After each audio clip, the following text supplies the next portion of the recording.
Bago po tayo magsimula, manalangin po muna tayo sa Panginoon.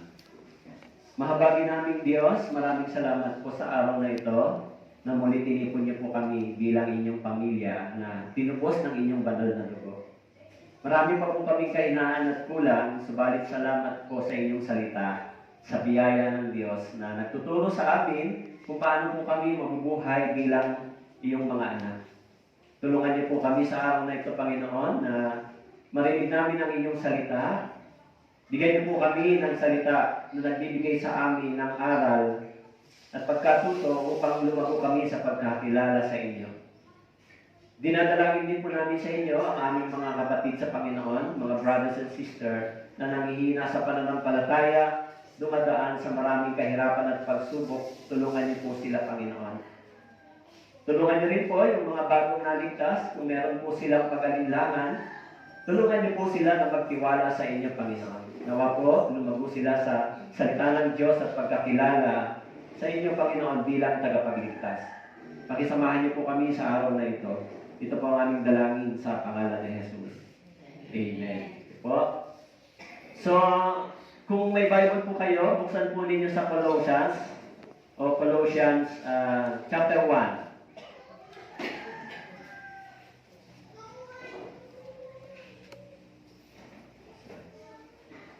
Colossians chapter 1. Okay.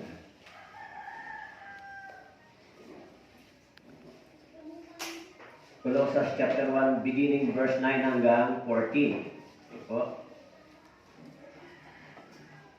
So, Colossians chapter 1 mula verse 9 hanggang 14, babasahin po natin. Kung wala po kayong Bible, meron po sa screen. Okay po? Basahin po natin ng dahan-dahan, sabay-sabay, 3 to 1. Kaya, mula ng araw na aming marinig ito, hindi kami tumigil ng pananalangin para sa inyo.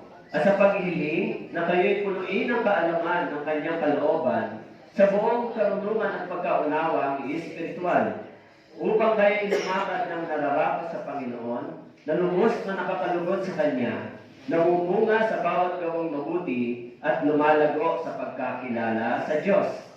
Naway palakasin kayo sa buong kapangyarihan ayon sa kalakasan ng kanyang kaluwalhatian para sa lahat ng katatagan at pagtsatsaga na may ganap, na nagpapasalamat sa Ama na ginawa niya tayong karapat-dapat na makabahagi sa mana ng mga banal sa kaliwanagan. Iniligtas niya tayo sa kapangyarihan ng kadiliman at inilipat tayo sa kaharian ng kanyang minamahal na anak, na sa kanya ay mayroon tayong katubusan na siyang kapatawaran ng mga kasalanan. So, ito po ang salita ng Diyos. Yung topic po natin ay nandito po yung title sa verse 10. Okay po? Ang sabi po rito, lumalago sa pagkakilala sa Diyos. Okay? Kaya yung paglago po sa pagkakilala sa Diyos ay napakahalaga pagkatapos maligtas. Tama po? Kasi, alam niyo po yung aklat ng Colossians o Colossas ay yung mga nauna pong Kristiyano, kung bakit po dito binabanggit ni Pablo na dapat lumago sa pagkakilala kay Kristo. Dahil yung mga naunang Kristiyano sa panahon ng Colosas ay yung tinatawag na lumago lamang sila sa tinatawag na kaalaman o yung Gnostic belief. Ang ibig sabihin, lumago sila sa maraming karunungan tungkol sa kaalaman pero hindi nila ito na ipapamuhay o naisagawa sa personal nilang pamumuhay. Kaya si Pablo, nang siya po ay sumulat, sabi niya, kaya't mula ng araw na aming marinig ito, hindi kami tumigil ng panalangin para sa inyo. At sa paghiling na kayo punuin ng kaalaman ng kanyang kalooban sa buong karunungan at pagkaunawang espiritual. Yung panalangin ni Pablo ay ang mga Kristiyano ay lumago, hindi lamang lumago sa ng kaalaman, magkaroon din ng karunungan pagkaunawang espiritual upang yung mga aral na naririnig sa Biblia ay maisabuhay. Okay? Kasi maraming mga mananampalataya ni Kristo na naniniwala kay Kristo, subalit hindi nila naisa sa buhay yung mga aral na itinuturo ni Kristo. Kaya nagiging Gnostic belief. Ang ibig sabihin, napuno lang sila ng knowledge, napuno lang sila ng kaalaman, subalit hindi po ito nila naisasagawa sa buhay. Kaya hindi lumalago yung kanilang pananampalataya. So kaya sabi po ni Pablo dito, yung kanyang panalangin, na mapunuin kayo ng kaalaman, ng kanyang kalooban, ng buong karunungan at pagkaunawang espiritual.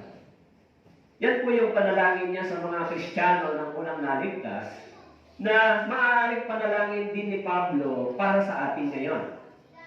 Pagkatapos nating maligtas, dapat tayong lumago sa pagkakilala kung sino ba yung ating Savior o tagapagligtas. Kaya, meron dalawang bagay na munang binanggit si Pablo. Sabi niya, una, they might be filled with the knowledge of God, with true all wisdom and spiritual understanding. Pangalawa, that they would be fruitful in every good work, increasing in the knowledge of God. So, the more na napupuno ng kaalaman ng isang Kristiyano, ng karunungan mula sa Diyos, the more nag-i-increase yung kanyang gawain, yung kanyang paglilingkod para sa Diyos. Ayun po yung resulta. Hindi po katulad ng tao na napuno ng maraming kaalaman sa Biblia, maraming karunungan, subalit yung kanilang gawain para sa Diyos ay hindi po na isa sa buhay. Hindi nag-i-increase. Kaya sabi niya, that they would be fruitful in every good work. Ibig sabihin, the more na nakikilala natin ang Panginoon, the more na dapat tayo ay nagnanais na maglingkod ng mas marami para sa Kanya. Sa mga taong naligtas. Kaya yung taong hindi tunay na naligtas, marami lang siyang karunungan, subalit yung kanyang puso at pagnanais ay hindi maglingkod para sa Diyos. Kaya yun yung problema ng maraming Kristiyano ngayon, di ba? Yung mahalaga po yung anuman yung ating natutunan, kailangan ilagay ito saan? Sa practice, sa pagsasagawa, sa pagsasabuhay. Kaya di ba, nagiging religyoso lang yung mga tao dahil naniniwala naman sila kay Kristo, pero hindi naman nila ginagawa kung ano yung utos at gawain na sinasabi ng Biblia. So, nagkakaroon ng problema. Kaya sabi ko rito, sundan mo ang huwara ng mga wastong salita na narinig mo sa akin sa pananampalataya at pag-ibig na nasa Kristo Jesus. Kailangan meron tayong matutunan sa mga aral ni Kristo ng salita ng Diyos.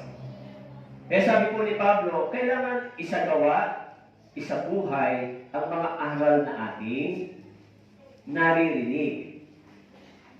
Kaya maraming mga relihiyosong tao nagsisimba, tama po?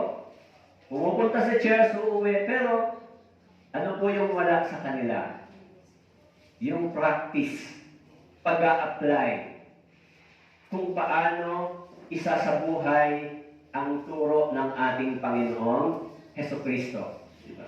Hindi lang tayo nakikinig ngayon, tama po? Kaya tayo nagpupunta sa church para tayo hubugin yung ating pagkataong espiritual. Tayo dati nabuhay sa masamang pamumuhay, lumayo tayo sa Panginoon, pero ngayon, nung tayo naligtas, kailangan natin matutunan kung paano mabubuhay bilang isang tunay na Kristiyano. Kaya sabi ni Pablo, sundan mo ang huwara ng mga wastong salita na narinig mo sa akin. Sundan mo. Sabi po rito, sundan mo ang huwara, okay? Ng mga wastong salita na narinig mo sa akin. Kaya yung aral ng salita ng Diyos ay dapat po natin sundan. Tama po?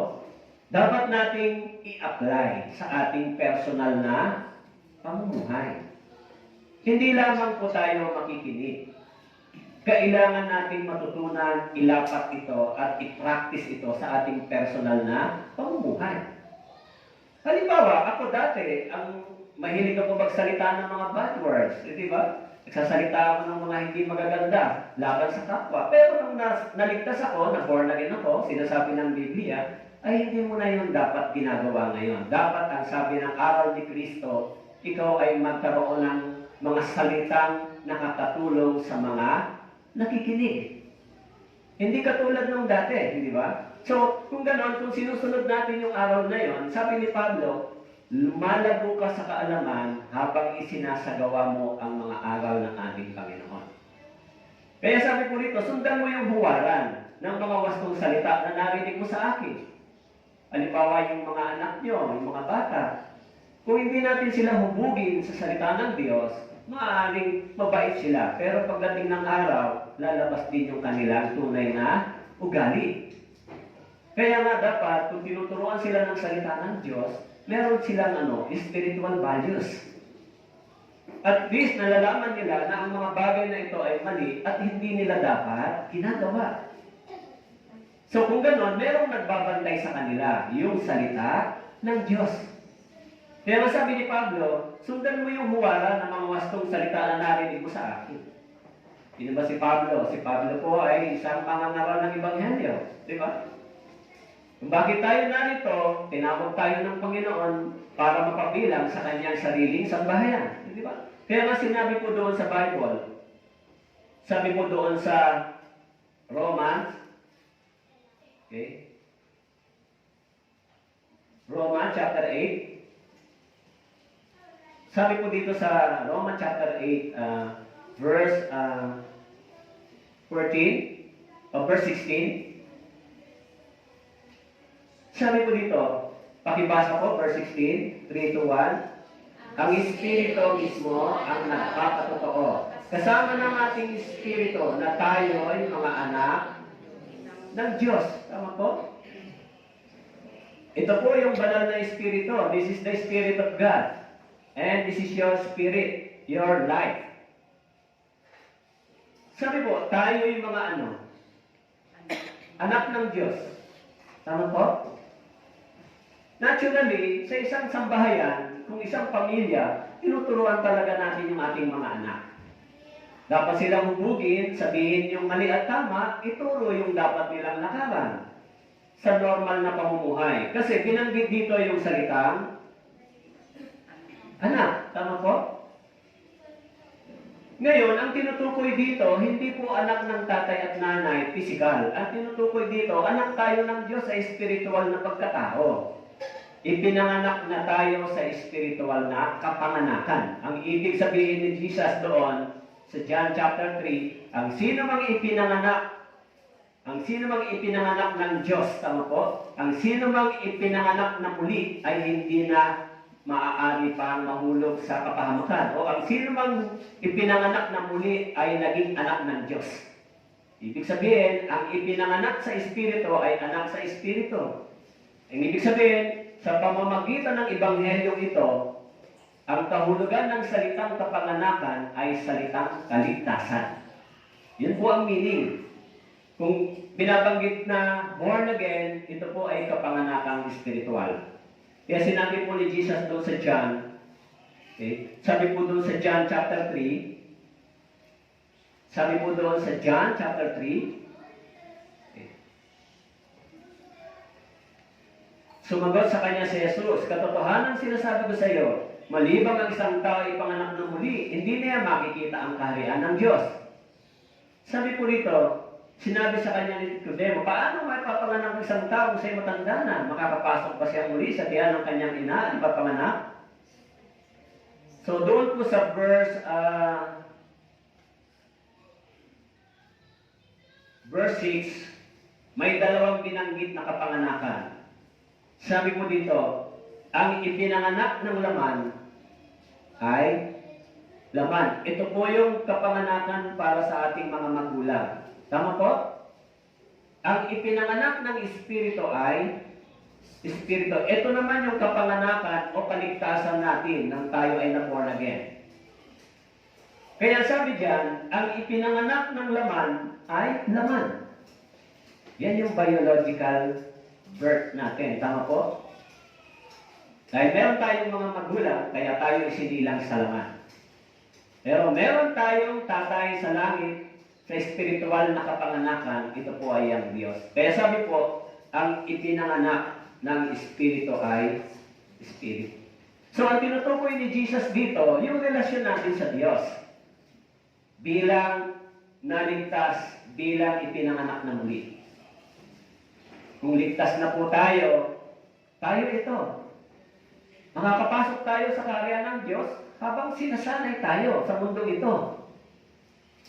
Kaya sabi ni Pablo, sabi niya, sundan mo ang huwara ng mga wastong salita na narinig mo sa akin.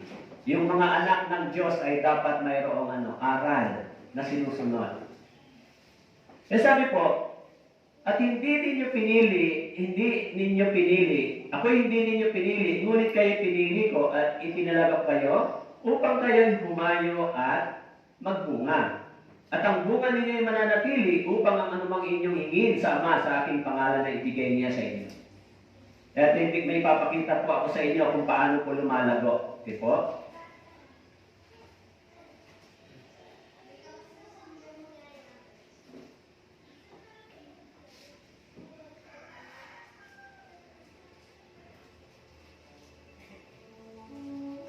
Tignan natin yung buhay kung paano nagsisimula sa ilalim ng milagro at biyaya ng Diyos. Ito po ay isang halaman. Okay po? Meron bang nag-uutos sa kanya para magkaugat?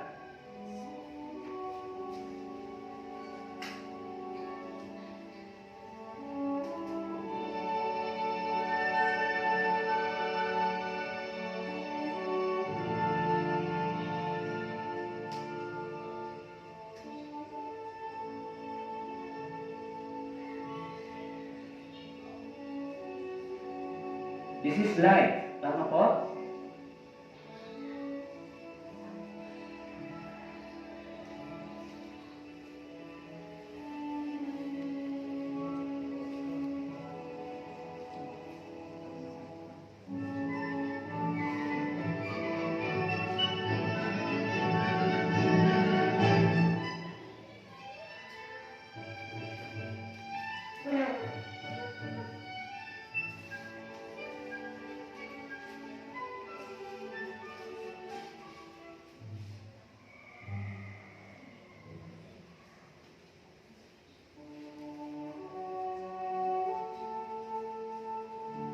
Kahit hindi natin nakikita, hindi natin namamalayan, pero may buhay unti-unting lumalago. Hindi natin alam yung nangyayari. Pero merong kumikilos dito. Tama po? May gumagawa ba sa halamang ito? Kaya, ganyan din yung buhay na tinanggap natin sa Panginoon. Actually, lahat ng buhay ay lumalago, nagbubunga. Sa kaalaman, lumalago, at sabi ng Biblia, sa gawain din ay lumalago. Tayo ay mayroong buhay ngayon. Tama po? Yung buhay na tinanggap natin ay ikalawang buhay. Yan yung totoong buhay.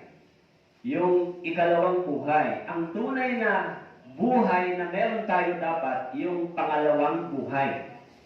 Yung unang buhay, ipinanganak sa laman, subalit kung ito ay hindi muling ipinanganak sa Espiritu, mabubuhay ng pansamantala sa mundong ito. Yung layunin ng mga taong nabubuhay lang para sa laman, sa pisikal, ay una, magtrabaho, mangarap, magpamilya, mag-aral, lahat ng gusto nila bilhin, magkaroon ng bahay, magkaroon ng maayos na pamumuhay, lahat ng ito ay para sa kanilang katawan o laman. Tama po? Pero lahat ng ito ay natatapos. Kahit makuha mo yung lahat ng bagay na gusto mo dito sa mundo, magtapos ka man, maging sikat ka man, maging honor ka man, maging mahusay ka man, magtagumpay ka man sa mundong ito, subalit sabi ng Biblia, lahat ng bagay na ito, darating ang panahon ay ating iniiwan. Kaya isang bagay yung maaaring malimutan ng tao, yung pangangailangan ng kanyang espiritu. Kaya yung halaman, binigyan siya ng buhay ng Diyos, pero yung purpose ng kanyang buhay ay hindi lamang para mabuhay. Tama po? Ano yung purpose ng halaman? Para maging pagkain ng tao. Tama po? Yan yung purpose. Kaya yung buhay niya ay nangyayari sa lupa nang hindi natin namamalayan. Sino ang nagpapatubo ng ugat? Sino ang nagpapalabas ng halaman? Sino ang nagbibigay ng buhay sa Kanya? Yan ay ang Diyos. Tayo meron tayong purpose, hindi ba? Kayo, meron tayong buhay sa laman at meron tayong buhay sa espiritu. Pero kung mabubuhay lang po kayo para sa physical na aspeto, maaari magawa niyo yung lahat ng bagay na gusto niyo. Subalit paano yung pangangailangan ng inyong espiritu? Meron ba kayong spiritual body? So, iyan yung sinasabi ng Biblia na ang lumago dito, ang ibig sabihin ay dumating yung panahon na habang lumalago yung pagkakilala mo kay Kristo, habang lumalago yung pagkaunawa mo kay Kristo, iniibig mo si Kristo ang Panginoon. Habang lumalago yung pagkakilala, iniibig mo ang Panginoon, natututunan mong sumunod sa Panginoon at natututunan mo unti-unti maglingkod sa Diyos. Nag-i-increase yung work, hindi lang yung knowledge. Kasi ang nangyari, nag-increase yung maraming knowledge, pero walang practice, walang application. Kaya sabi po rito, itinaga ko kayo upang kayo humayo at magbunga, lumago.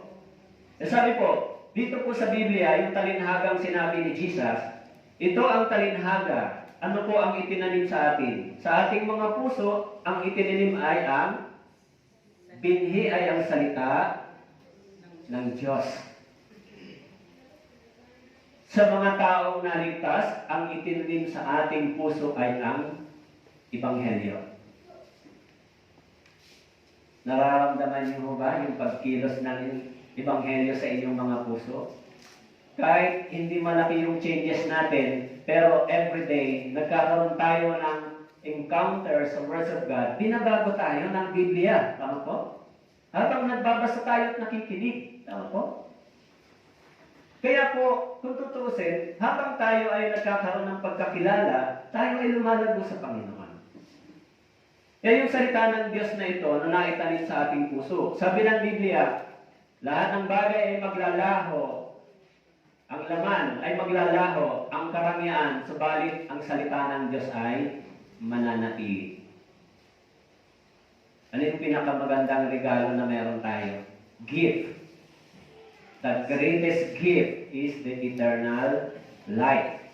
This is the greatest gift. Pero ang isipan ng mga tao, ang gift lang ay yung material na bagay. Hindi po. Sa Bible, yung greatest gift na regalo ng Diyos sa atin ay buhay na walang hanggan. Yan yung pinakamagandang regalo. Itinanim ito sa ating mga puso. Kaya yung salita ng Diyos, binabago tayo araw-araw. Wala pong perfecto dito, di ba? Hindi tayo perfecto. Walang perfectionist dito. Meron dito nagsisikap mabuhay ng maayos sa harapan ng Diyos. Kaya lahat tayo nagkakamali. Tama po? Ako nagkakamali. Kayo ba nagkakamali din? Bakit pa kailangan natin magkamali at magkasala pa pagkatapos maligtas? Bakit ba kailangan pa ito? Alam nyo kung bakit tayo mayroong ganitong kalagayan? And the more we realize na hindi natin kaya mag-isa, and the more we appreciate yung God's grace every day. Yung God's love. And the more na-realize natin na imperfect tayo, nagkakamali tayo, and the more we realize yung God's grace and God's love. Kaya tayo, habang tumatagal, na itutuwid natin ang ating sarili dahil sa ilalim ng biyaya at ng pag-ibig ng Diyos, tinatanggap tayo ng Diyos sa ganitong kalagayan. Kaya tayo nag-aaral ng Biblia para magtagumpay tayo sa mga bagay na mahina tayo. Tama po? Kasi lahat tayo maaaring sinusubok, lahat tayo maaaring tinutukso, maaaring dumarating yung panghihina ng pananampalataya. Minsan, problemado tayo. Tama po? Minsan ba nangihina yung pananampalataya po ninyo? Lagi ba kayong malakas? Hindi, lagi strong ako. Pastor, hindi. Kaya tayo nilagay ng Diyos sa ganon para ma-appreciate natin na ang Diyos natin ay napakalawak ng pag-ibig at pag-unawa sa atin. Kaya nga pagka na-realize mo, Lord, mali ako, kailangan tulungan mo akong i-correct ito. Doon mo ma-appreciate yung pag-ibig ng Diyos. Kung gaano kadakila yung biyaya ng Diyos. Pero kung wala kang ganong pagkatao at katangian, perfectionist ka, hindi mo masasabing, may grace at biyaya ang Diyos. Hindi mo ma-appreciate yung pag-ibig ng Diyos pag wala kang mistake. So, na-appreciate natin yung pag-ibig ng Diyos at yung habag ng Diyos sometimes pag tayo ay nagkakamali. Hindi tayo itinataboy ng Diyos. Kung tayo ay lumalapit ng may mapagpakumbabang puso, yung puso natin ay lumalago at na-realize natin kung wala talaga ang Diyos, mahirap magpatuloy. Kaya tayo, pag nahulog tayo sa pagkakamali, sumasailalim tayo sa biyaya at pag-ibig ng Diyos. Alam niyo ba yan? Hinihintay ng Diyos tayo ay bumalik agad. Hindi niya tayo hinahatulan. Hindi niya tayo hinahayaang mapahamak. Hinihintay niya yung ganong part o yung time. Kaya sabi po, dahil yung salita ng Diyos ay nagbabantay sa atin. So may parable si Jesus na mga taong nakinig ng Biblia pero hindi sila nag-grow. Bakit po? Kasi ang mga nasa tabi ng daan nakinig. Pagkatapos dumating ang dyablo, inagaw ang salita mula sa kanilang puso upang hindi sila sumampalataya at maligtas. May kaagaw din ang dyablo sa ating puso. Tama po? Sa salita ng Diyos. Yung salita ng Diyos, parang ganito, pag Bible seminar, nahuhulog sa mga nakikinig. Yung puso ng tao ay parang tigang na lupa. Pag nahulog yung salita ng Diyos, nagkakaroon ng buhay. Kaya sabi dyan, subalit habang ipinapangaral yung Biblia, sabi po, meron din pagkilos ito. Anong ginagawa niya? Inaagaw ang salita. Anong pong salita? Ang salita ng Diyos. Para daw hindi siya sumampalataya at maligtas. Ayan yung ginagawa. Kaya nga kapag tayo po ay nakikinig ng Biblia, nakikinig po kayo, hindi po nasisentro yung heart ninyo sa words of God, pag uwi po ninyo, wala na yung nahulog sa inyong puso. So, nung Sunday, naalala nyo pa ba kung ano yung pinalakay ko sa inyo? Nung Sunday? Anong libro? Anong chapter? Naalala nyo pa ba? Ha? Naalala nyo pa ha? Anong chapter yung pinag-aralan natin tungkol saan? Kung wala na yung sa puso nyo, sabi dyan, inagaw na yung salita. Tama po? Di ba? Pinag-aralan natin Romans chapter 5 verse 6, di ba? Hanggang 8. Tama po? Tungkol sa kamatayan ni Jesus. Namatay siya para sa iyo, para sa akin. Tama po? Naalala niyo pa ba? Naalala ko, Pastor. Siyempre, pinaalala ko sa iyo eh.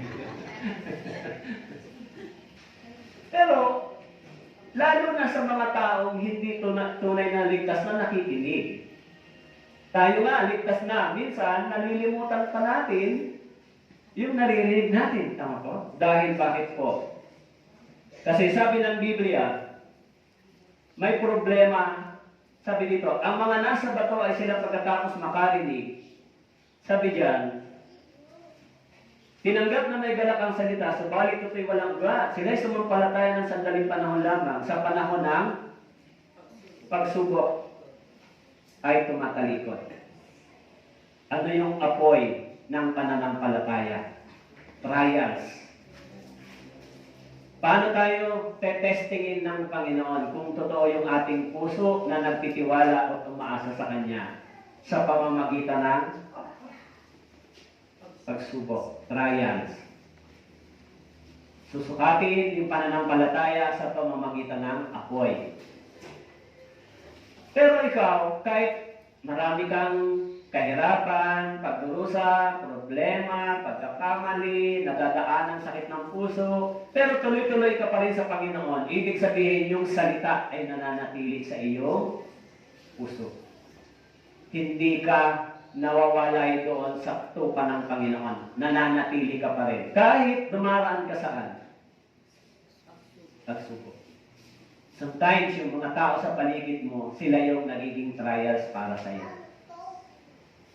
Kahit tama yung ginagawa mo, nagsisikap ka maging maayos, hindi ka nila matanggap. Tama po? Minsan ganon yung karanasan. Sabi ng Biblia, tayong mga ligtas na tao ay daranas ng mga pagdurusa. Biblical po yun. Bakit tayo daranas ng pagdurusa? Kasi yung kapalit ng pagdurusa sa kabilang buhay ay kaluwalhatian at regalo ng Diyos. Ang mga tao sa mundong ito, hindi nila yan alam. Yan sabi po, sa panahon ng pagsubok ay tumalikod. Alam nyo, yung mga naunang mga born again, kung papanoorin nyo, mababasa nyo yung history ng church, yung church history. Sa panahon ng ating Panginoon, pinersecute ba si Jesus? Pinersecute po siya, di ba? So, siya ay nagkaroon ng trial by publicity. In-fairness trial. Hinatulan siya ng hindi naman siya nagkasala. Pagkamatay ni Jesus Christ, ang mga disciples din ay pinersecute din. Pinatay sila sa isang mga masalimuot at karumal-dumal na kamatayan. Si Pedro ay pinako patiwari at siya ay doon pinatay, sinunod. So, lahat ng mga disciples ay namatay sila ng hindi magandang tignan. Sa paningin ng tao, parang sila ay mga kawawa. Pero nung umakyat sila sa langit, kawawa ba sila? Pero dito sa mundo, parang kawawa ang kalagayan nila, di ba? Pinapatay sila sa hindi namang makatarungan na pamamaraan. Kinukulong sila. Pinapakain yung mga Kristiyano sa leon noong unang panahon. Sa tingin ng mga Romano ng panahon na yon, kawawa sila, api sila. Pero nung umalis sila sa mundong ito, sa harapan ng Diyos, sila ay mga dakila sa kanilang mga pananampalataya. Kaya yun yung pagsubok sa kanila, pero hindi sila tumalikod. Tayo, hindi pa tayo katulad sa dinanas nila, hindi ba? Ano po ang kahirapan natin? Anong pagsubok sa mga tao, sa mga Kristiyano, anong pagsubok? Pag dumating yung malaking bills, mga bayarin, di ba? Pag dumating ang bayarin sa tuition fee ng mga anak, tapos pag ang mga anak hindi rin sumusunod, tapos minsan nagka-problema tayo sa mga paligid natin, di ba? Yung mga tao, hindi tayo naiintindihan, hindi ba? Dumadaan pa kayo sa ganon? Ang pinakamahirap na trials talaga, pagpapalaki ng mga anak.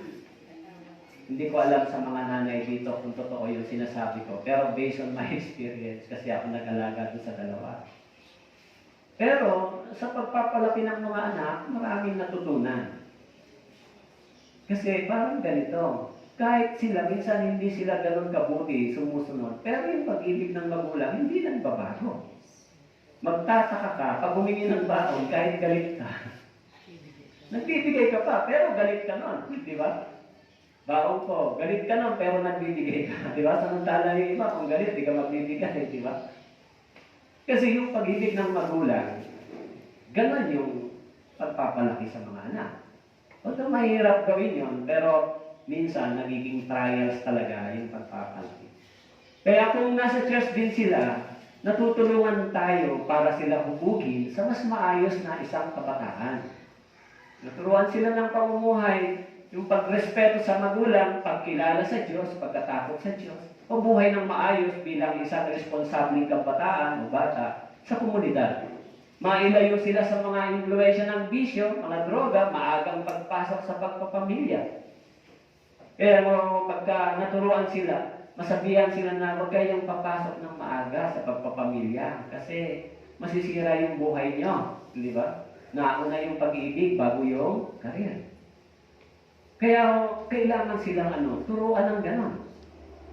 Pag hindi natin sila naagapan na turuan, nag-asawa sila ng maaga, kanino sila nakasandal?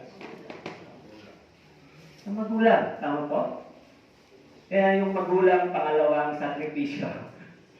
So, pero kung naturuan sila ng maayos, in due time, pag nagpamilya ka, magsasarili ka ng buhay. Kasi pag matanda na kami, hindi ka na namin kayang tulungan.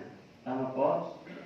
Dapat pag matanda na kami, hindi na kayo nagiging bigatin para sa amin. Kasi hindi na, mahina na yung katawan, di ba? Yun talaga yung realidad ng buhay dapat. Pero kung nasa church sila, maintindihan nila yun. Dapat ganito. Tama po? Yung paglago sa pagkaunawa ay napakahalaga. Kaya, yung pangalawa, ang pangatlo, nahulog naman sa tinikan, nakinig, subalit sa kanilang pagpapatuloy, sinakal sila ng alalahanin. Alalahanin, kayamanan, kalayawan sa buhay. Ako? Nagiging hadlang din para hindi makalapit sa Diyos. Kaya minsan yung mga Kristiyano ay nabibiktima din ito, alalahanin at saka kayamanan. Ako? Yung mga born again. Pero, alam nyo, masama bang yumaman? Hindi po masamang yumaman. Kasi hindi sinabi ni Jesus Christ na masamang yumaman. Ang sinabi ni Jesus Christ, yung kayamanan ay huwag maging hadlang sa iyo para makilala mo ang Diyos. Pero ngayon, yung kayamanan ay nagiging hadlang para hindi makilala ng tao ang Diyos. Tama po? Pero yung iba naman, yung kayamanan ay naging dahilan para makilala ng tao ang Diyos. Ginagamit nila yung kayamanan para sa kaluwalhatian ng Diyos. Kaya yung lalaking mayaman, hindi siya nakatanggap ng buhay na walang hanggan dahil iniisip niya, mas mahalaga yung kayamanan niya kaysa kaligtasan ng kanyang spirito. Kaya nga, hindi ba, mapalad tayo dahil hindi tayo naging mayaman. Dahil bihira sa mayaman ang nakatanggap ng buhay na walang hanggan. Kaya sabi dito, minsan ito ay nagiging hadlang para hindi makilala ang Diyos. Kaya sabi diyan, dahil doon, hindi sila lumalago. And then, sabi po, ito naman yung pang-apat, nahulog sa mabuting lupa, pagkatapos marinig ang salita, iniingatan ito sa isang tapat at mabuting puso, nagbubunga na may pagtsatsaga. Kaya kung na-born again tayo, kailangan matyaga tayo. Wag po nating hahatulan yung ating sarili. Wag nating i-condemn yung ating sarili.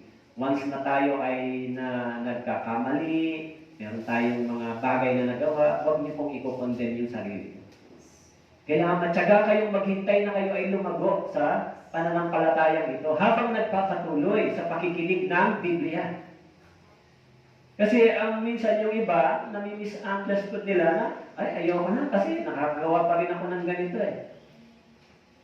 Alam nyo, darating yung time habang patuloy kang nakikinig, habang nagpapatuloy ka sa Biblia, nakikinig ng salita ng Diyos sa Christian life, yung mga mistake at mga mali, unti-unti kang nakakalaya. Alam niyo ba yan? Habang nagpapatuloy ka nag-aaral at nakikinig ng Biblia, yung mga bagay na ginagawa mo na hindi tama, unti-unti kang lumalaya. Unti-unti. Hindi po instant nung na-born again, mabait na tayo, hindi po. Ang experience ko, nung ako ay na-born again, hindi naman ako ganun kaagad. Lumago pa ako sa salita, sa pagkakilala, sa pananalangin, sa pagbabasa, sa pag-intindi na ito talaga yung buhay ng isang Kristiyano. Hindi po mabilis na tama lahat agad ang desisyon. Hindi po ganun. Ang importante, naghahanap ka ng tama at sumusunod ka, sinisikap mong ito ay lakaran. Naintindihan niyo po? Kaya yung aral ng Biblia ay hindi po para tayo maging perfecto. Yung aral ng Biblia para tayo magsikap lumakad sa kalooban ng Panginoon. Kasi hanggat hindi tayo umaalis sa mundong ito, mananatili yung sinful nature. Tama po? Yan po yung imperfect body natin, sinful nature. May sinful nature tayo, di ba? Kaya kapag mahina tayo sa spiritual life, yung sinful nature, dinadala tayo sa mali. Manghihina yung ating spiritual life. Okay? Kaya kailangan may pagtsatsaga. So, mga bunga ng paglago ng isang ligtas at pagkakilala sa Diyos. Una, kapag lumalago ka, May dalawang taong binanggit dito, sapagkat bawat tumatanggap sa gatas ay walang alam sa salita ng katwiran, palibhasa ay isang sanggol. Yung mga sanggol daw, hindi nila alam yung salita ng katwiran, yung salita ng Diyos. Kasi may dalawang katwiran sa Biblia. Katwiran ng tao at saka katwiran ng Diyos. Tama po?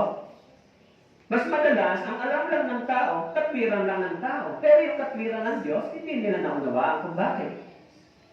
Kaya dito, kung sanggol pa sa pananampalataya, hindi pa maunawaan yung katwiran ng Diyos, salita ng katwiran ng Diyos. Bakit ba kailangan mag-aral ako ng Biblia? Bakit ba kailangan mag-memorize ako? Bakit ba kailangan magbasa ako? Bakit kailangan pag-linggo nasa church ako? Bakit kailangan pag-Wednesday makinig ako? Bakit kailangan sumasama ako sa fellowship? Bakit ba kailangan nagbibigay ako para sa Panginoon? Bakit ba kailangan gagawin ko ito? Bakit ba kailangan magtiis ako para sa iba? Bakit ba dapat magpasensya ako sa taong hindi naman na may gusto sa akin? So, lahat ng ito ay masasagot sa katwiran ng Diyos. Kung naintindihan natin, ito talaga yung Biblia, yung utos at aral sa atin, na dapat nating ginagawa. Kasi, diyan ka magiging masaya. Diyan mo ma-feel yung joy na hindi na ibibigay ng material na bagay. Sa tingin niyo ba, sapat yung kasiyahan ng tao kung sila ay maraming material na bagay? Yung mga mayayaman, sapat ba yung kasiyahan ng may pera, ng tao? Kung sapat na yung bagay na yon, hindi na natin kailangan ito. Maaaring sabihin ng Diyos, sapat na sa iyo yung material na bagay, masaya ka na dyan. Huwag mo nang hanapin yung kulang. Ang problema, hindi po yun nagpupuno sa pangangailangan natin spiritual. Yung spiritual emptiness natin, kailangan mapunuan. Kaya nga, sabi dyan, dapat makilala natin yung katwiran ng Diyos. So yung taong lumalago sa pagkaunawa sa spiritual, sabi po, ngunit ang pagkain matigas ay para sa mga hustong gulang na dahil sa pagsasagawa ay nasanay ang kanilang mga pandama na makilala ang pagkakaiba ng mabuti at masama. Yung mga born again, nakikilala nila ano ba yung mabuti at masama? Ano yung tama? At ano yung mali? Meron na ba kayong ganitong kaalaman? O kung alam yung mali, tuloy-tuloy pa kayo. Meron ba kayong gano'n? Pagka alam nyo mali, tuloy-tuloy kayo, pipigilan kayo ng Diyos. Kasi ayaw ng Diyos, mapahamak tayo. Pag hindi tayo napigilan, sabi ng Biblia, minsan tayo ay dinidisiplina ng Panginoon. Pero yung disiplina ay pag-ibig pa rin, sabi sa Biblia. Dinidisiplina tayo sapagkat tayo ay Kanyang minamahal. Kaya ganyan kabuti ang Diyos, hindi ba? Na-appreciate nyo ba yung ganang salita sa Biblia? Sabi po rito, yung mga lumalago ay nasanay na sila sa pandama na makilala ang pagkakaiba. Tama po? Kaya kung kayo, kabataan, di ba? Yung influensya ng mga tao sa paligid nyo, mga classmates, mga kaibigan. So, dapat makilala nyo yung pagkakaiba ng influensya nila sa inyo. Ay, pag ini-influensyahan na kayo, mag-aral na ni Garillo, maging rebelde sa magulang, huwag magpaalam, pag kayo ay ini-influensya na ng ganon, ay dapat nababasa niyo yung, teka muna, hindi na ito tama. Tama po? Kasi, yan ang sabi ng Biblia, pag lumago ka sa spiritual na pagkaunawa, makikilala mo yung mabuti at masama. Saan masarap mabuhay? Sa mabuti o sa masama? Masarap mabuhay sa mabuting pamumuhay. Tama po? Kaya bang piliin ng tao yan? Kaya bang piliin ng tao? Hello, nandiyan po kayo? Kaya ba ng tao piliin yan? Yes. Alam nyo, sa totoo lang, halimbawa yung bisyo, yung sigarilyo at alak, sa sigarilyo na lang, kasi dati naninigarilyo naman ako at nagiinom. Dati, ang mindset ko, dapat pagkatapos kong kumain, ako ay maninigarilyo. Yan ang masarap, di ba? At habang ako ay nagkakape, dapat din ako ay nag-iyosi, di ba? Di ba masarap yung pakiramdam?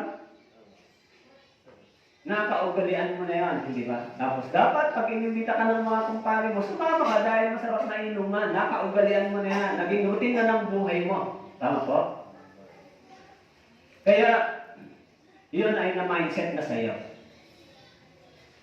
So, every time na lang, kakain ka, magkakape ka, yan ang kasunod. Automatic yun, di ba? At kung medyo magana ka, kulang sa'yo isang kaha, isang araw. Di ba? Magana ka eh. Manigarilyo, maya-maya, change smoker ka. Pero, yun yung mindset na muna. Kasi matagal mo na ang pinractice. Nakasanayan mo na, yun ang ibig sabihin. This is the cycle of your schedule routine. Kaya, ngayon, nung napasok ka sa church na born again ka, teka muna, yung ganitong bagay ay hindi karapat-dapat sa Panginoon. Ang problema, ito na yung cycle mo, yung routine, tama po? Kung baga napailalim ka na sa ganitong sistema. Alam mo, ang tawag namin doon, psychological problem. Hindi po talaga siya bisyo, psychological problem. Kasi minindset mo yung sarili mo na dapat pagkatapos mo magkape, may sigarilyo ka. Dapat habang nagkakape ka, may sigarilyo. Yan ang mindset eh, di ba? Eh why not, what if yung iba naman nagkakape lang, hindi naman sila naninigarilyo? Pwede mo ba silang gayahin? Pero ikaw, hindi mo kaya dahil ito ay na mindset mo na yung sarili mo. Tama po? Na, paano ko ito i-break? Kung nataniman ka ng Ebanghelyo, tutulungan ka ng Espiritu ng Diyos na tanggihan yung mga bagay na ito. Kung totoo ang Ebanghelyo dumating sa iyo, aalisin ng Ebanghelyo ng Espiritu ng Diyos sa puso mo yung pagnanais sa mga bagay na ito. Unti-unti. Yung problema, yung iba, ayaw nila makinig ng salita ng Diyos eh. So, yung salita ng Diyos, tutulungan tayo sa bagay na hindi natin kayang gawin. Ako po, matagal ako nag-iinom, matagal din ako nag-drugs at nag-bisyo. Mahirap iwan po yung paninigarilyo sa totoo lang. Yung sigarilyo pinakamahirap, talikuran. Kasi habit yan eh. Tama po? Kasi yung sigarilyo, maya-maya yan eh. Yung alak, minsan nga, sometimes lang, once a week. Pero yung sigarilyo, everyday. Nanigarilyo po ba kayo dati? Ha? Kung nanigarilyo po kayo dati na naiintindihan yung sinasabi ko. Pero kung hanggang ngayon, naninigarilyo pa po sila, nag-iipon sila ng cancer sa katawan. Tama po? In due time, yung cancer na yun ay tatama sa lungs. So, yun ang cause ng death. Okay. Pero kung tutusin, yan ay psychological problem. Kasi naisip ko nun, ba't naman sila nakakaya nilang hindi manigarilyo? Wala, silang gastos, di ba? Eh, ba't ako hindi ko kaya? Eh, para naman yan sa ikabubuti ko, di ba? Kaya nga, di ba, tignan mo yung mindset ng cigarette. Warning, cigarette is dangerous to your health. Pero, baliwala yung warning. Parang, bawal tumawid, tumatawid pa rin. Di ba, mga Pilipino, nakalagay na, bawal magtapo ng basura. Doon, maraming basura. Cigarette is dangerous to your health. Sige naman ang tingnan ng cigarette yun, di ba? Walang epekto. Yung batas. Pero, kung meron na tayong paglago sa buhay Kristiyano, ay teka muna, alin ang mabuti at hindi? Yung pagkakaiba. Wala naman nagsabi sa akin na, uy, tigilan mo na yung sigarilyo mo. Uy, tigilan mo na yung pag-inom. Wala pong nagsabi sa akin gano'n. Ay wala mong nagpwersa sa akin. Ang meron na lang yung Biblia nung nabasa ko. Ang mga manginginom ay hindi makakapasok sa kaharian ng langit. At nung ako po ay nasa church na born again na ako totoo. At nagsimula na ako sa church, mahihiya na ako makikita kung gano'n. No? Ikaw nag-church ka tapos ganyan ang gawain mo. Mahihiya ka na. Pero, kung talagang matapang ka at malakas ang loob mo, magtatago ka lang. Kailangan walang makakita sa akin. Pero bandang uli, hindi ka na makakaisip na makita ng tao, maiisip mo na, ang Diyos pala ay nakatingin sa iyo. Doon mo na maiisip. Gagawin mo na yon para sa Panginoon, hindi para sa tao. At pag ginawa mo yun para sa Panginoon, hindi para sa tao, ikaw ang magbe-benepisyo. Sa'yo ang benepisyo. Yan lang naman yung process ng cycle. Di ba? So, nadidetect na natin ano ba ang mabuti at masama. O yung mga kabataan. Hindi pa kayo, kaya kayo ini-encourage sumama para sa inyo. Di ba? Proven na po yan. Kung yung pananatili sa church ay hindi makakabuti, wala rin kami dito. Kasi mas mahirap yung pinagdaanan namin kaysa sa inyo. Di ba? Inuuna na namin sa inyo na mas maganda yung nasa church dumiretso kaysa dumaan pa kayo sa mga bagay na mahirap na sitwasyon. Kaya sabi po dito ni Pablo, dapat ma-detect natin yung pagkakaiba ng mabuti at masama. Ngayon, kayo ay inaakay namin sa church, inaaya, sige na, dumalo kayo sa church, makinig kayo, di ba? Oo, minsan, di ba, struggle yung mga Kristiyano, sige na. Pero pag may pumunta siguro sa inyong mga, sa iba, pag may pumunta si kumari, ang lakas, di ko mapigilan, di ko matanggihan, si kumpare, di ko matanggihan, si kaibigan. Saan tayo pupunta? Maglalagalag tayo, maglalangyaga tayo, sama ka. Hindi ko matanggihan. Pero pag sa church, pinipilit natin na sana maisama namin kayo sa church para makapagpatuloy sa Christian life. Tama po? Mas mabuti ba sa church? Yes, mas mabuti. Subukan po ninyo. Kaya sabi po dito, yung mga lumalagong Kristiyano, sabi po, basahin po natin Romans chapter 12 verse 2, 3 to 1. Huwag ninyong tularan ang sanlibutan ito, kundi magbago kayo sa pamamagitan ng pagbabago ng inyong pag-iisip upang mapatunayan ninyo kung alin ang mabuti, kasiyasiya at lubos na kalooban ng Diyos. Sabi po ni Pablo, lumalago tayo sa pagkaunawang spiritual, hindi na tayo tumutulad sa pamantayan ng sanlibutan ito. Tama po?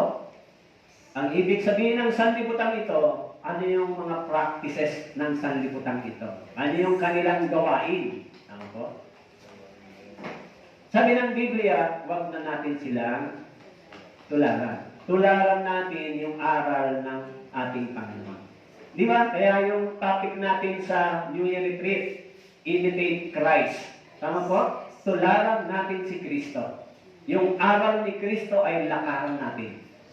Bakit po? Yung aral ni Kristo, ang Panginoon lumakad ng hindi nagkasala. Ang Panginoon ay napopoot sa kasalanan. Ang Panginoon ay lumakad ng matuwid. Ang Panginoon ay lumakad ng may kabanalan. Panginoon, lumakad ng may pag-ibig. So yung nilakaran niya ay magandang tularan. Tama po? Eh sabi diyan, huwag ninyong tularan ng sanlibutan ito.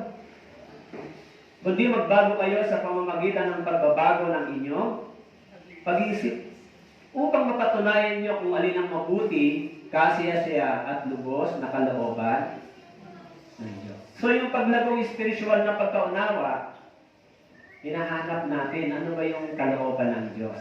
Ano ba yung gusto ng Diyos kaysa gusto? Yun po ngayon yung atin. Alam nyo, di ba, hindi ba si Brother Oyang Nam ay namatay nung nag-mission, na dumaan sila dito? Yung pangarap talaga pala niya, sabi niya sa pamilya niya, mamatay siya habang nasa mission, gawain ng Diyos. Naisip ko nga na mayaman yung taong yun. Maraming pera. Very rich. Sabi ng mga kasama niya, this is a rich man. Engineer siya. Pero ang pangarap niya, yung kanyang buhay, yung kanyang kayamanan ay magamit sa Ebanghelyo at mamatay siya doon sa mission. Yung pangarap niya. Tinupad ng Diyos yung pangarap niya.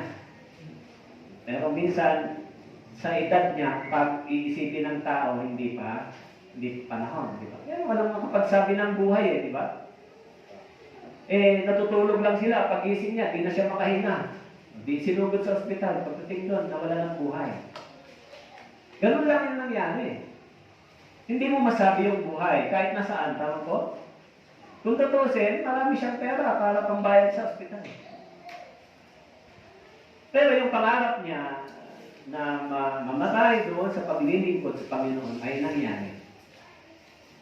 So tayo, sana hindi tayo abutan ng kamatayan sa gitna ng kasalanan.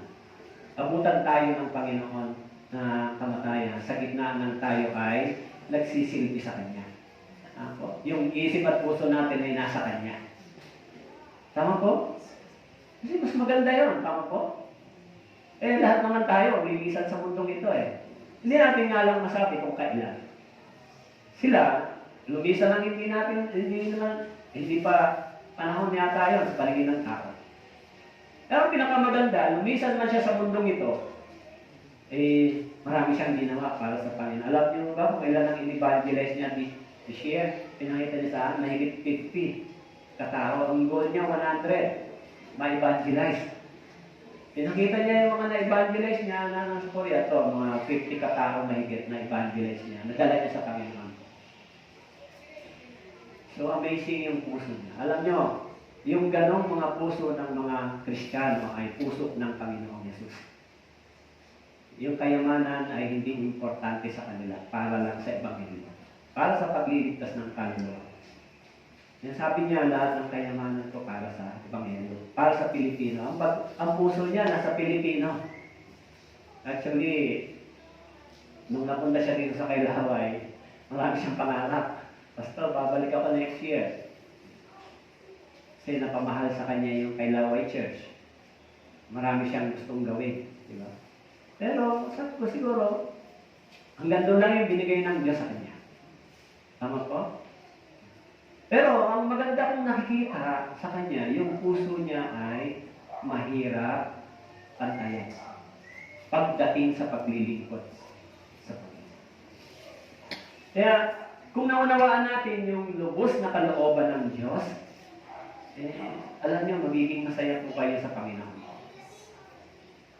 Sabi ko dito ni Pablo, sabi po, basahin po natin Jeremiah chapter 17 verse 7 to 1. Mapalad ang tao na nagtitiwala sa Panginoon at ang pag-aasa ay ang Panginoon. Doon lang po. Sabi po, mapalad. Hindi po sinabi dito, mapalad ang taong maganda ang tulugan, may masarap na pagkain, maraming pera, nabubuhay ng masaya. Hindi po sinabi dito. Ang sinabi dito, mapalad ang tao na ano? Nagtitiwala sa Panginoon. Yan yung mapalad. At sabi po, ang pag-asa ay sa Panginoon. Hindi ba ang ganda ng sinabi? Mapalad ikaw kung sa Panginoon ka nagtitiwala. Walang mahirap na bagay sa Panginoon. Pag ang problema mo ay asawa, anak, pera, karamdaman, mga bagay na lahat na meron tayo, ano mga problema na yan. Kung nagtitiwala ka sa Diyos, mapagtatagumpayan mo yan in due time. Kaya yung isang dinalaw namin, ini-encourage ko kasi nga, sabi niya, nahirapan nga ako, pastor, dahil manginginom yung asawa ko. Sabi ko, subukan mong lumapit sa Panginoon. Pag ikaw ang lumapit sa Diyos, babaguhin ng Panginoon yung asawa mo, yung pamilya mo, babaguhin. Kasi hindi naman sila mababago pag magbago ka na. Di ba? Mababago ba sila pag sinabihan mo? Ay, bawa, ikaw asawang babae, sabihin mo sa asawa mo, kailan ka ba magbabago? Magbago ka na. Meron mo bang nagbagong gano'n? Mahirap magbago yung tao pagka sa gano'n. Pero pag nakilala nila yung Panginoon, naakay mo sila sa Panginoon, sa salita ng Diyos, kahit hindi mo sabihin, magbabago yung buhay nila. Kasi bakit po? Yun yung katalasan ko experience ko. So, dati, mahirap mabago yung buhay pagka nahulog ka sa maraming bisyo at kaya hindi ako nabago ng magulang ko o ng tao Kasi yung magulang ko, kahit sabihin, kailan ka ba matitino?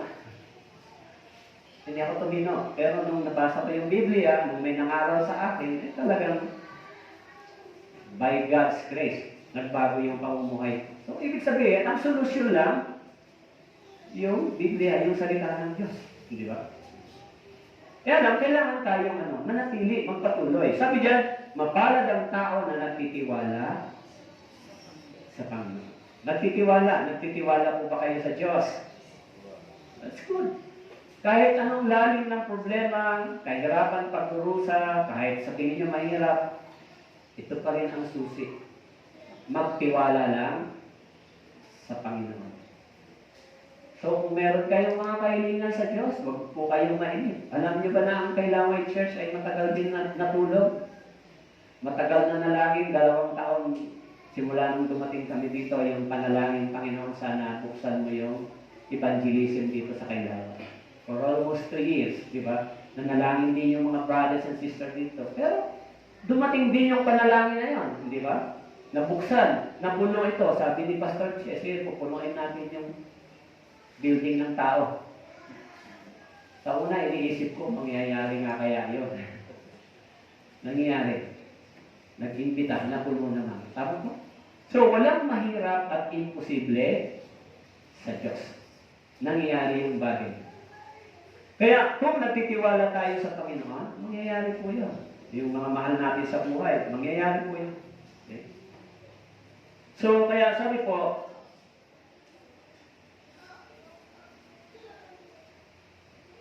subalit lumago kayo sa biyaya sa pagkakilala sa ating Panginoon at tagapagligtas na si Jesucristo. Lumago kayo sa biyaya sa pagkakilala sa ating Panginoon at tagapagligtas na si Jesucristo. Lumago. Kaya kapag lumago po kayo sa pagkakilala, ang unang-unang po ninyong ma-experience yung pag-ibig niyo sa Panginoon. Pag-ibig sa salita ng Diyos. Yan po yung una niyong mapipil. Yung paglago ninyo sa pagkakilala kay Kristo. Kasi bakit po yung love ang una? Si Kristo ang unang umibig sa atin bago natin siya inibig. So yung pag-ibig ni Kristo nagpatawad sa atin, hindi ba? Yung pag-ibig ni Kristo ang dahilan kung bakit siya namatay sa cross dahil sa pag-ibig sa atin. Kaya kapag lumago yung pagkakilala natin sa Panginoon, yung pag-ibig na yon ay ibabalik mo sa Diyos. Masasabi mo pa rin sa Panginoon, Lord, minamahal din kita dahil minahal mo ako kahit ako ay isang miserable sinner. So, pagkatapos ng love, anong kasunod? Obedience. Matututunan mong sundin ang salita ng Diyos kasi iniibig mo ang Panginoon. Yun po yun, susunod ka. Pangatlo, maglilingkod ka sa Kanya. Ang lahat ng iyon ay bunga ng iyong pag-ibig sa Diyos. So, yung ginagawa nating lahat ay bunga ng ating pag-ibig sa Diyos. Hindi po dahil sa qualified tayo. Kundi ito ay bunga ng ating pag-ibig sa Panginoon. Kaya yung mga anak, kapag dumating yung panahon, naging gusto yung gulang nila, ma-realize nila yung pag-ibig ng kanilang mga parents, nagbabalik sila sa mga magulang. Tama po? Dahil yung pag-ibig ng parents nila, naunawaan nila na tinanggap sila kahit minsan ay hindi sila katanggap-tanggap. Ganon din tayo sa Panginoon. Tama po?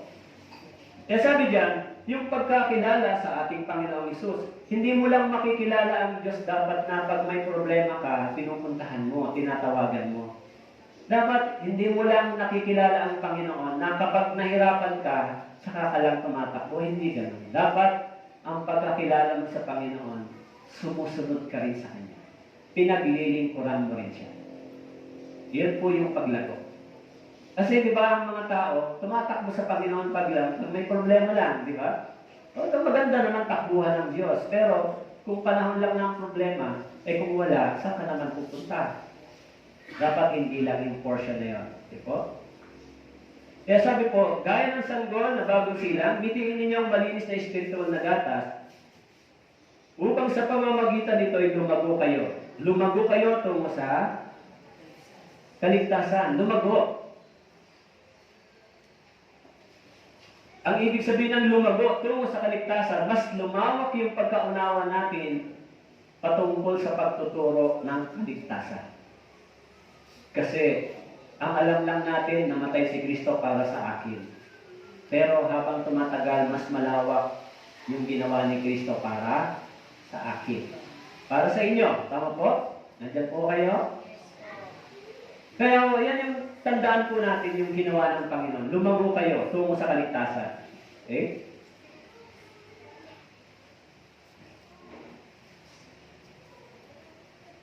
Sabi po sa awit, ang matuwid ay umuunlad na parang puno ng palma at lumalagong gaya ng sentro sa Lebanon. Sila'y nakatanim sa bahay ng Panginoon, sila'y lumalago sa mga bulwagan ng aming Diyos.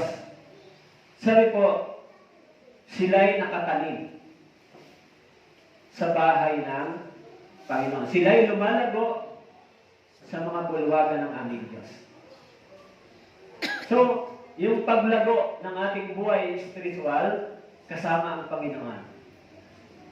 Sabi diyan, nakatanim sa bahay ng Panginoon. Kung gano'n, nakatanim sa bahay ng Panginoon, ikaw ay nananatili sa bahay ng hari. Tama po? Nagbebenepisyo sa bahay ng isang hari. Ang Panginoon ba ay hari? Yes. Sabi diyan, nakatanim sa bahay ng Panginoon. Kailanman hindi ka na mabubunot sa bahay ng Panginoon. Kung tayo ay naligtas na, kung tayo ay naging anak ng Diyos, pwede ba kayo makapunta sa impyerno? Halimbawa, bukas nagalit kayo, tapos bigla kayong namatay. Pupunta pa kayo sa impyerno? So, imposible yun. Tama po? Kasi yung nagligtas sa atin, nagpatawad sa atin, tumubos sa atin, siya rin ang magiging hukom sa darating na panahon. Tama po? Kaya yung pinawalang sala niya, yung epekto o efficacy ng kanyang pagpapawalang sala ay forever. Pangwalang hanggan. Yan po yung resulta. Kahit minsan meron tayong mistakes, kahit minsan meron tayong mga pagkakamali, subalit yung pag-ibig na yon ng forever, permanent po yun, hindi po nag-change. Yung ginawa ng Panginoon. Yung kaligtasan natin ay pangwalang hanggan. Kaya di ba, may dalawang healing sa Bible, may dalawang healing. Yung unang healing ay physical. Tama po? So, yung pangalawang healing ay spiritual. Ibig sabihin, yung sakit para sa physical ay mga cancer o kung ano ng karamdaman. So, kung minsan, hindi ito gumagaling. Pero yung isang healing na spiritual, ito ay yung kasalanan. Tama po? Pero yung kasalanan, nang tayo ay tinubos at pinatawad, tayo ay pinagaling. Kasi yung karamdaman ay magdadala ng kamatayan. Tama po? Yung kasalanan din magdadala ng kamatayan sa atin, sa walang hanggang kapahamakan. Doon tayo iniligtas ng ating Panginoon. Kaya kahit hindi po kayo pinagaling sa physical, at least sa spiritual, tayo ay gumaling. Tama po? Pero minsan ang mga tao, mas gusto nilang hanapin yung physical na healing. Pero hindi po lahat ng tao ay gumaling sa physical. Pero maaaring lahat ng tao ay tumanggap ng healing spiritual. Hello, nandiyan po kayo? Kasi ang importante po talaga na natanggap natin, healing spiritual. Tama po? Salvation. Ang ibig sabihin ng salvation, kaligtasan. Okay? E sabi diyan, tayo ay nakatalim sa bahay ng Panginoon. Sabi po rito, dapat kami lagi magpasalamat sa Diyos, mga kapatid, dahil sa inyo, gaya ng nararapat, sapagkat ang inyong pananampalataya ay ano po? Lumalagom, lubha, at ang pag-ibig ng bawat isa sa inyo para sa isa't isa ay nadaragdagan. So, ito yung magandang aral, mga brothers and sisters. Isa sa binanggit ni Pablo na kapag lumago ang iyong pananampalataya, yung pag-ibig saan? Sa bawat isa. Tama po? Pag-ibig sa bawat isa. Sa inyo. Para sa isa't isa ay nadaragdagan. Ibig sabihin, yung pag-ibig sa ating puso habang tumatagal ay mas lalong lumalawak. Tama po? Lalo na sa loob ng church, speaking sa mga brothers and sisters, lahat tayo dito sa loob ng church ay may imperfection. Tama po? May mistakes. Naniniwala ko ba kayo? Lahat tayo, wala pong taong perfecto dito sa atin ngayon. So, ang tanging perfecto lang po ay pangalan. Tama po? Pangalan lang yung perfect, pero yung pagkatao hindi. Tama po ba? May pangalan ba rito perfecto? Perfect lang yung pangalan. So, sa church, para mas masaya, mas masarap makipag-fellowship, tatanggapin natin yung mga taong hindi tayo gusto. Hello, tama po? Kasi si Jesus, tinanggap tayo kahit sabi ron, namatay siya nang tayo ay masama. Yan yung example. So sa church, para masaya yung fellowship, para yung church ay maging home natin o pinakamasarap nating pinag-iistiyan, tanggapin natin yung mga taong hindi na tayo tinatanggap. O kung minsan, yung mga taong, mga brothers and sisters na mahihina, tanggapin natin sila. Tama po? Kung mayroong mga pagkakamali, instead na tayo ay magkaroon ng negative feeling, palitan natin ang love. Kasi na okay na yan. Kasi makakalaya ka. Mas magiging masaya. Sa totoo po, ako bago napunta sa church kinain ako ng puot. Alam niyo ba kung kanino ako napuot? Matagal na panahon sa father ko. Dahil nung maliit pa ako, nakikita ko kung paano awayin ng tatay ko yung nanay ko saktan. So nagkaroon ng puot sa puso ko hanggang lumaki. Tinanim ko yun sa puso ko matagal, kaya naging rebelde ako. Napupuot ako pag nakikita ko. Totoo po. Yung puot na yan ay laging nagdikrit sa akin pagkagalit ako. Kaya hanggang sa lumaban ako sa father ko. So, totoo po. Dahil doon, nataliman ako ng puot, maggalit. Kasi makikita wala kang magawa bata. Kaya yung puot na yun na umalitin sa akin, matagal na panahon. Pero nung naaralan ako ng Biblia, ang una kong nilapitan, nung naunawa ko yung Bible, parents ko. Humingi ako ng tawas sa lahat ng aking mga pagkakamali. So, nung sinabi ko yon, doon ako lumaya sa puot na yon. Yung puot na yon, hiningi ko sa Diyos na gawing pag-ibig sa parents. Dahil yung tatay ko nung buhay pa naman, pero ang tatay. Kaya sabi ko, instead na yung puot na yon, palitan ng Diyos ng pag-ibig sa mga. Kaya, nung nagkaroon na sa church na ako, natutunan kong ibigin yung magulang. Kaya ako, pag tayo ay kinain ng puot, sakit ng dibdib at galit, wawasakin po tayo. Kaya sa church, hindi ba dapat meron tayong laging love? Kasi, ang hirap pagka yan ang nag-drive sa'yo. Unang-unang mawawala sa'yo ay ano? Peace. Tama po? Wala kang peace sa loob ng church. Kasi ayaw tanggapin yung kahinaan ng iba. Hindi mo matanggap yung mga taong nasa loob ng church. Wala kang peace. Pero pag natutunan natin ibigin yung mga brothers and sisters sa kabila ng kanilang kahinaan, lumago yung pananampalataya mo. Tama po? Lumawak yung pagkaunawa mo sa spiritual na pagkaunawa. At yun na yung simula na ikaw ay gagamitin ng Diyos.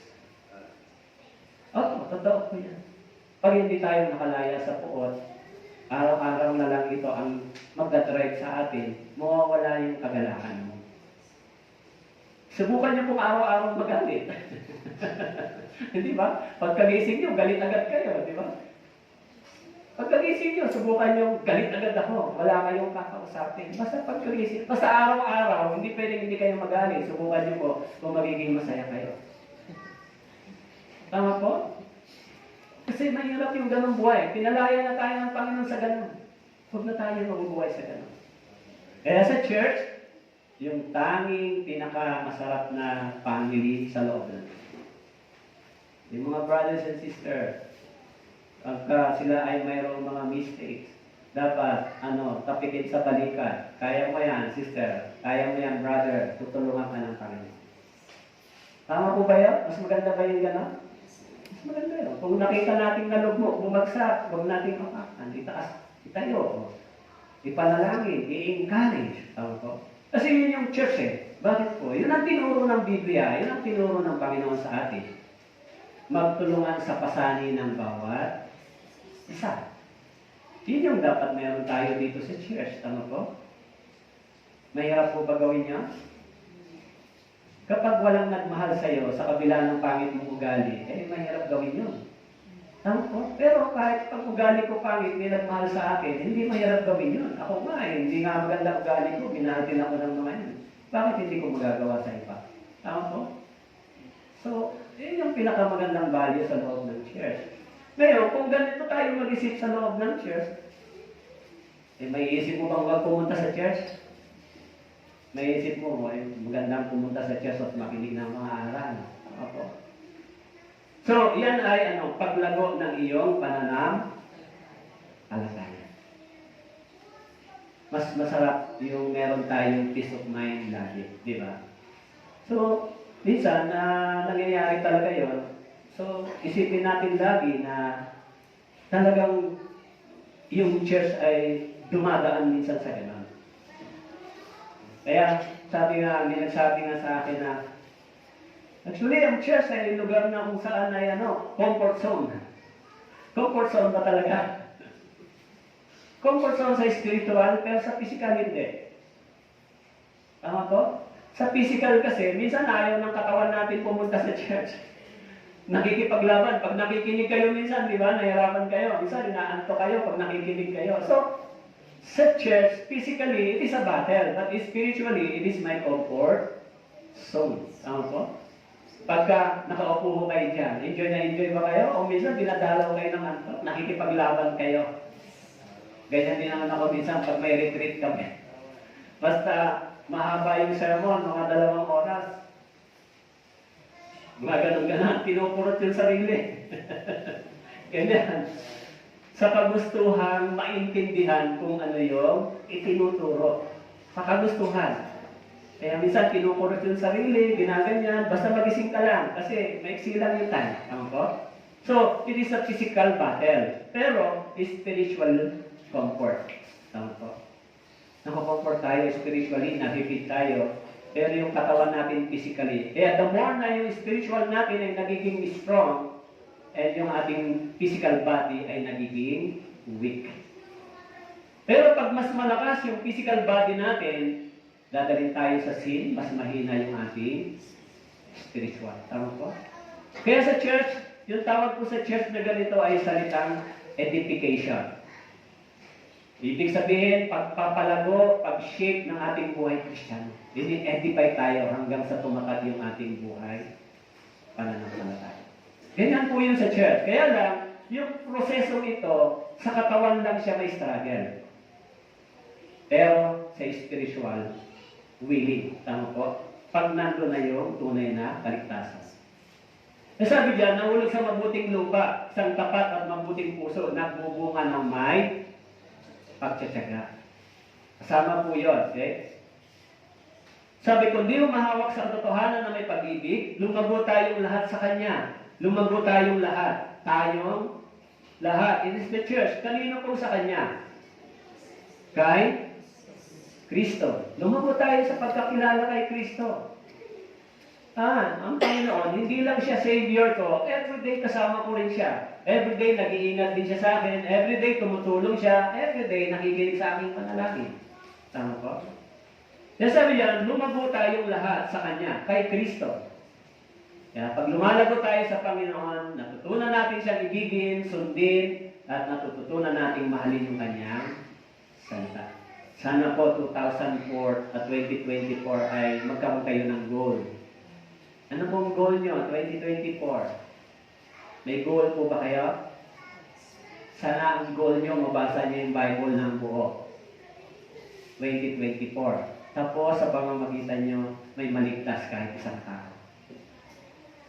So, halimbawa tayo ngayon ay 60, o halimbawa tayo ngayon ay 40, kung may maligtas lang sa pamamagitan nyo kahit isang tao, next year, at the end of next year, magiging 80 na tayo.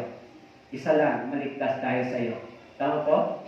80 na yung kaluluwa na pwedeng makapasok sa langit. Ligtas. Okay ba sa inyo? Kahit isa lang. Mahirap hanapin yung isa.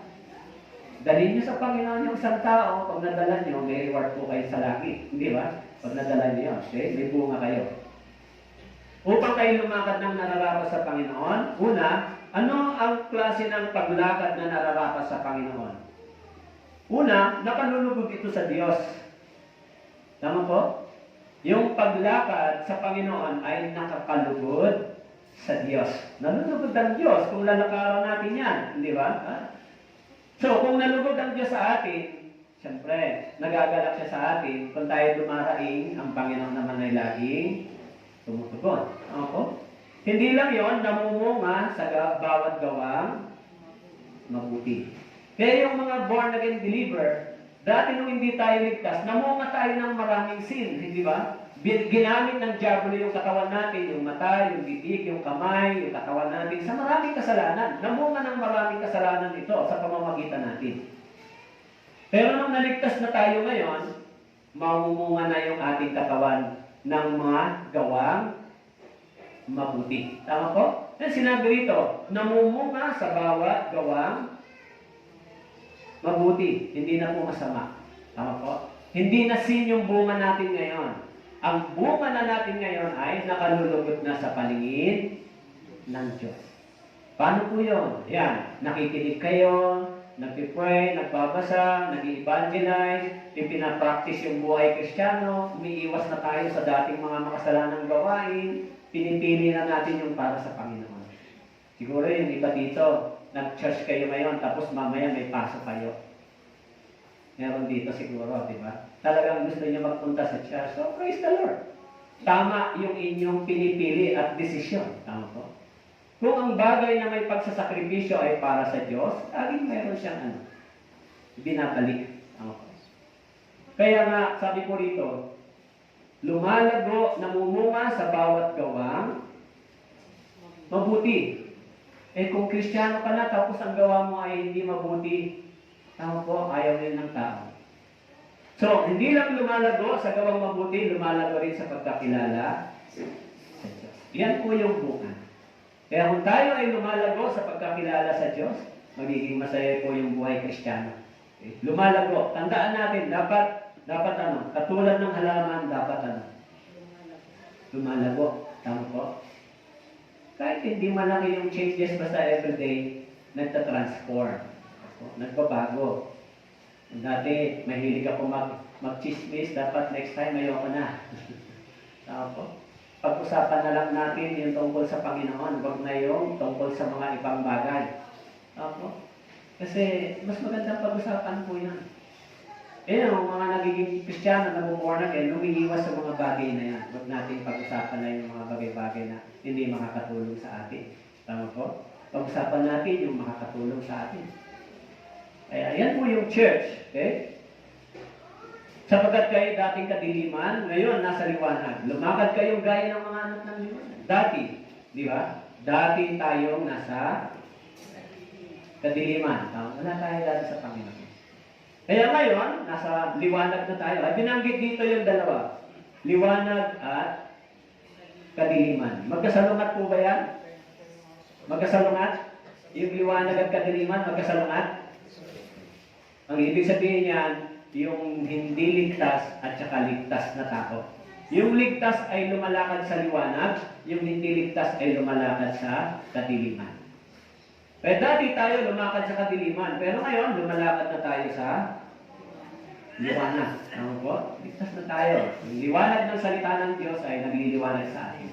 Kaya na po yung buhay ng mga Kristiyano. Kaya, tandaan po natin yung talatang yan. Okay?